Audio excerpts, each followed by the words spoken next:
And he's full of himself. Right? He's 16 years old. He's got a car. He's going to the parking garage. He's going to drive his car home. He just worked on this TV. So we're walking back to the garage. He says, Frakes, I can tell by the clothes that you wear and the music that comes out of your dressing room. You used to be cool, didn't you? Oh my God. You never heard that story before? That's one of my big convention stories. He said that. Oh, and I quote him and I bust his balls for it every time. What did you say at the time? Did you laugh? Of course I laughed. I thought you were like, fuck.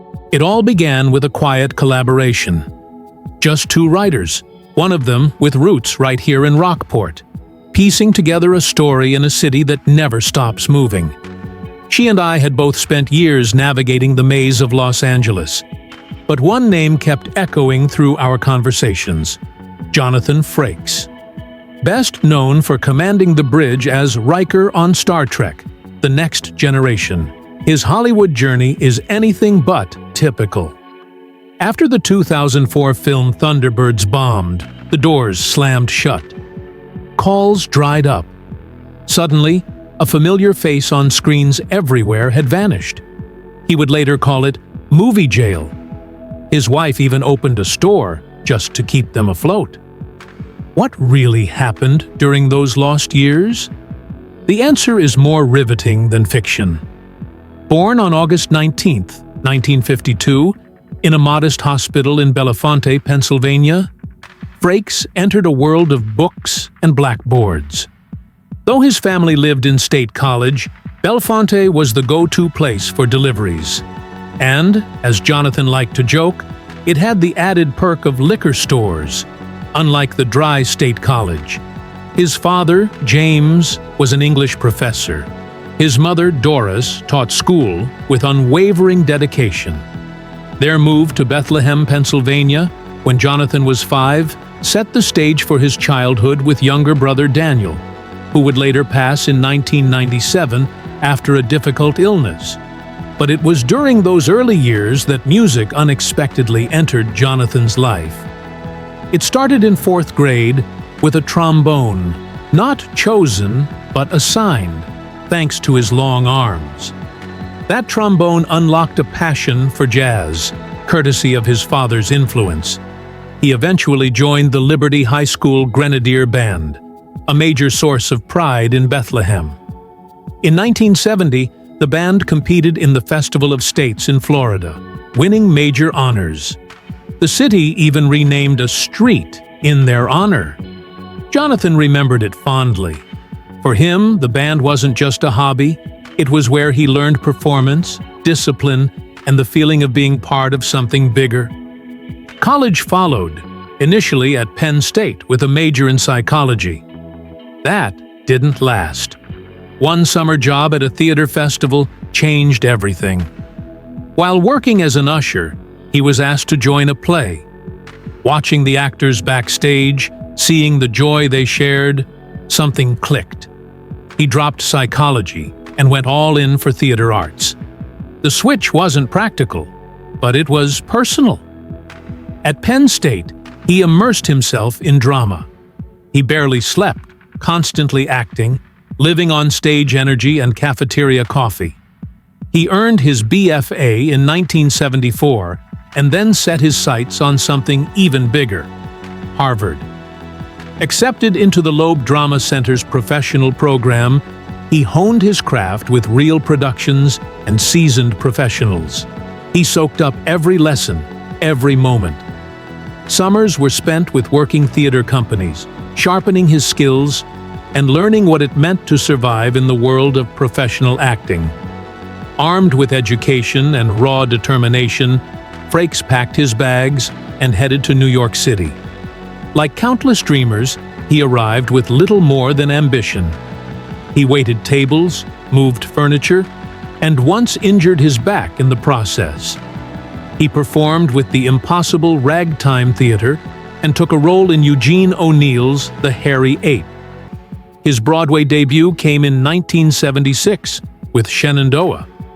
To pay the bills, he wore a Captain America costume for Marvel at conventions. It wasn't glamorous, but it taught him how to connect with fans, a skill that would become essential. In 1977, he landed a role on The Doctors, playing a Vietnam veteran named Tom Carroll. It gave him some stability, but it didn't last. When the character was written out, his agent told him to try Los Angeles. So in 1978, he made the leap again, this time heading west. And that's when things started to pick up, slowly but surely. He booked small TV roles: Charlie's Angels, Fantasy Island, The Waltons, Quincy, M.E., and The Dukes of Hazzard. None were lead roles, but they added up. He was earning respect, audition by audition. In 1979, he appeared in Beach Patrol, a TV movie meant as a pilot. Despite being produced by Aaron Spelling, it didn't get picked up. But Frakes didn't quit. He was grinding, refusing to disappear. Then came 1983 and Bare Essence, a primetime soap on NBC. It flopped, but fate had a twist, waiting on set. There, he met Jeannie Francis. At first, sparks didn't fly. He even made fun of her hair. But destiny doesn't rush. In 1985, on the set of the sweeping Civil War miniseries North and South, they crossed paths again. This time, something clicked. Over 6 months of filming across the South, a bond formed. And around that time, Frakes' career took a turn for the better. In North and South, he played Stanley Hazard, a role that finally made people take notice. Then, in 1987, his life changed forever. With encouragement from Jeannie and her family, he auditioned for a sci-fi series that was just beginning. It took 7 auditions across 6 grueling weeks. But persistence paid off. He landed the role of Commander William Riker on Star Trek: The Next Generation. It was the moment everything shifted. The struggle, the failed pilots, the dressing up as superheroes, it all led here. It all began with a move that wasn't supposed to become iconic. On set, the chairs were awkwardly low, so Jonathan swung his leg over the back of one to sit down. A practical decision that sparked a cultural moment. That simple gesture became known as the Riker maneuver, embraced and mimicked by fans, even echoed years later by Jack Quaid in Lower Decks. And then there was the other maneuver, this time a tactical one in Insurrection, proof that Riker's bold style extended beyond posture. But those who watched closely began to see something deeper in Jonathan Frakes' portrayal, especially when The Best of Both Worlds aired. That's when the easygoing second-in-command transformed before our eyes. Facing off against the fiery Commander Shelby, played by Elizabeth Dennehy, their dynamic lit up the screen with unspoken tension. Eye rolls, subtle jabs, commanding stares. It was electric. Fans imagined a parallel world where Riker took the captain's chair and Shelby stood beside him as his number 1. It wasn't just a fun what if. It exposed Riker's internal struggle with leadership, a man caught between duty and doubt. But behind the scenes, the energy wasn't always so intense. Jonathan once revealed that Gene Roddenberry gave him one of the strangest notes of his career. "Don't smile." Frakes thought it was ridiculous. "They hired me," he said, "and then told me not to smile." But even Roddenberry couldn't suppress the spirit of that cast. On set, they were a loud, playful bunch. Frakes, Patrick Stewart, Brent Spiner, these weren't just colleagues, they were friends. They ribbed each other constantly, bringing the same camaraderie to their performances that fans came to love. It wasn't forced. That spark, the banter, the knowing glances, the subtle humor, was real, born out of genuine friendship. Then came the moment that would reshape Frakes' career forever. He approached the producers and asked to direct an episode. The room went quiet. Rick Berman didn't dismiss him outright, but the look said everything. Frakes could see the doubt. So instead of insisting, he got to work. Quietly, relentlessly. While others rested between shoots, He sat through nearly 300 hours in editing rooms, joined casting sessions, absorbed pre-production meetings, anything to learn. Then he showed up with a 47-page presentation so detailed it stunned the crew. He had storyboards, camera angles, scene breakdowns, every frame mapped out. That document earned a name, the Riker Directive. It wasn't a request. It was proof he was already directing in spirit. His first chance came with The Offspring, a powerful story where Data builds a daughter. Frakes was directing and acting at once, sprinting between camera setups and costume changes. He wore his Starfleet uniform beneath a director's jacket and worked 18-hour days, collapsing into sleep only to rise and do it all again. The result? One of the most beloved episodes of the series. But Frakes wasn't satisfied. He critiqued his own performance harshly and even asked editors to trim his screen time. "I'm better at directing than acting," he admitted, and meant it. Still, earning trust wasn't immediate. Some of his castmates were hesitant. Patrick Stewart kept his distance. Marina Sirtis couldn't meet his eye that first morning, especially since their characters shared a romantic arc in the episode. Brent Spiner arrived with notes to protect his portrayal of Data. But Frakes didn't push. He observed, adjusted, and led with empathy. By the second day, Stewart changed his mind. Sirtis laughed again. Spiner put the notes away. Frakes had shown them something different, not just ambition, but preparation. What they didn't see were the early mornings, the hours spent before call time plotting shots, meeting with the cinematographer, or locking himself in the editing bay during lunch. He called it stealth directing. Never loud, never flashy, just effective. After hours, he met with Marvin Rush, the show's director of photography, at a quiet bar called the Warp Core. Over glasses of Macallan 18, they sketched cinematography lessons on napkins, light angles, composition, movement. Those napkins still hang framed in Frakes' office. They were more than notes. They were battle plans.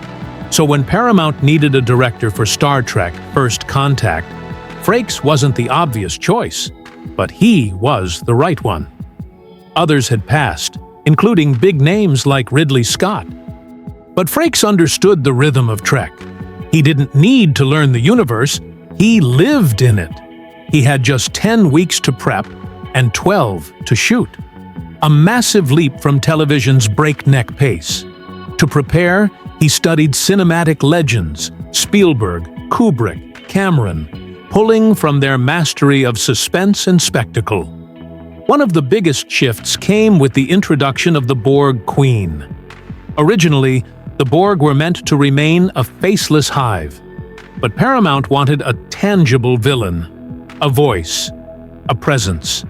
Frakes delivered that with Alice Krige. Her transformation into the Queen was nothing short of eerie. Wires for hair, ivory skin, elongated head, and her chilling entrance, where her torso descends and connects to her lower half, became one of the film's most unforgettable visuals.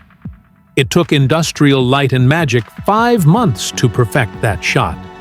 5 months for a few seconds of screen time, but those seconds landed. The production pushed everyone to their limits. Borg makeup that once took an hour now required 5. Costumes added another 30 minutes. Removal? An hour and a half. They were short on artists, but high on ambition. As filming progressed, the makeup got more elaborate, more cables, more grime, more discomfort. The Borg looked like haunted machines, slick with menace.